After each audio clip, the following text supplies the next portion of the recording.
Friends, આજે આપણે બનાવીશું ફાંજના ફાંજિયા, એટલે કે જે અમુક જગ્યાએ જ મળતી હોય છે અને ફક્ત ને ફક્ત ચોમાસાની અંદર જ જે ફાંજ હોય છે એ મળતી હોય છે.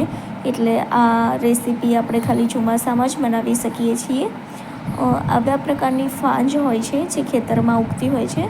ખેતરમાંથી લાવી, ધોઈ, સાફ કરી અને હવે આપણે એને નાની નાની સાઇઝમાં કટ કરી લઈશું.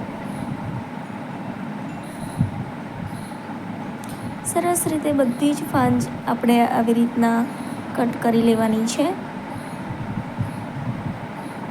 સરસ કટ થઈ ગઈ છે. હવે આપણે એના મુઠિયા બનાવવા માટે જોઈ લઈશું. લોટ પહેલાં ફાંજ લઈ લઈશું. પછી અહીંયા 1 વાટકી જેટલો આપણે લેવાનો છે બાજરીનો લોટ.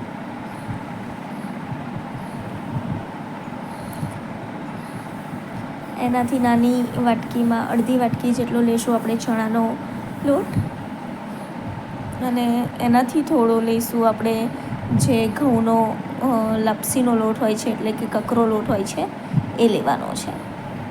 હવે એમાં આદું લસણની પેસ્ટ બનાવી દઈશું. ગરમ મસાલો, ધાણા જીરું, મરચું આપણે સ્વાદ અનુસાર જેટલું તીખું મોડું જોઈતું હોય એ પ્રમાણે લઈશું. હળદર લઈશું અડધી ચમચી. મીઠું પણ ટેસ્ટના હિસાબથી લઈશું. અને સરસ રીતે બધી જ વસ્તુને આપણે અહીંયા મિક્સ કરી દઈશું.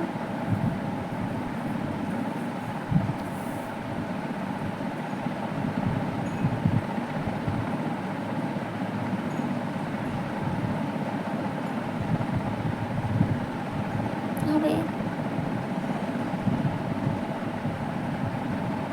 1 પરી જેટલું આપણે એડ કરીશું તેલ, અને 1 ટેબલ સ્પૂન જેટલું આપણે અહીંયા એડ કરીશું ખાંડ,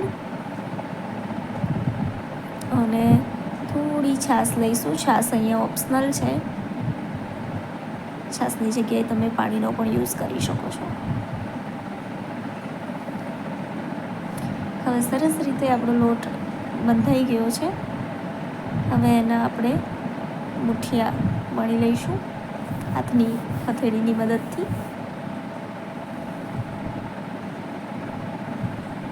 સરસ રીતે આવી રીતના બધા જ મુઠિયાને આપણે હાથની મદદથી વણી લેવાના છે.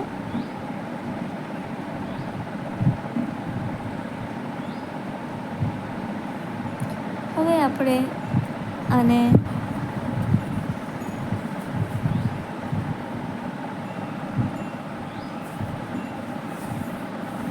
આવી રીતના મૂકી દઈશું, અથવા તો ઢોકરિયાની અંદર પણ સરસ રીતે મૂકી શકીએ છીએ.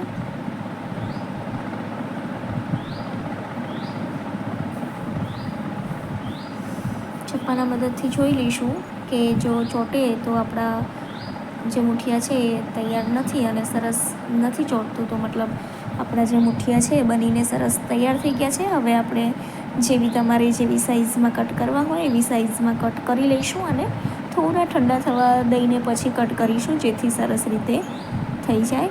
હવે એક પેનની અંદર આપણે તેલ એડ કરી દીધું છે. એની અંદર રાઈ એડ કરીશું, અને તલ અને મરચાં એડ કરીશું.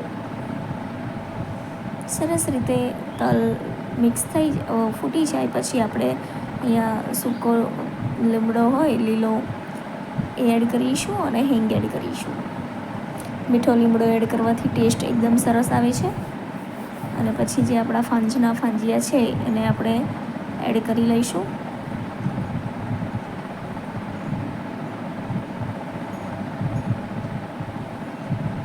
ઉપરથી જો તમારે તીખું જોઈતું હોય તો થોડું મરચું એડ કરી શકો છો. હવે આને આપણે મિક્સ કરી દઈશું.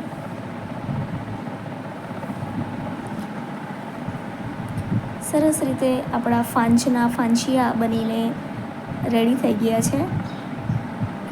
તમે મેથીયા બનાવો એવી રીતના જ બનાવવાના હોય છે, પણ અહીંયા આપણે ફાંજનો ઉપયોગ કરવાનો છે, જે એકદમ વિટામિન એથી ભરપૂર હોય છે અને ખાવામાં પણ સરસ એકદમ ટેસ્ટ આવે છે. અને ઉપરથી જેટલું જોઈતું હોય એટલું આપણે લીંબુ એડ કરી દઈશું અને હવે આપણે આપણા ફાંચિયાને સર્વ કરી દઈશું. Thank you friends. મારા વિડીયો તમને ગમતા હોય તો મારી ચેનલને લાઈક એન્ડ સબસ્ક્રાઈબ કરો અને મારા આવનારા વિડીયો તમારામાં આવતા રહે એના માટે બેલ આઇકન દબાવો. Thank you friends.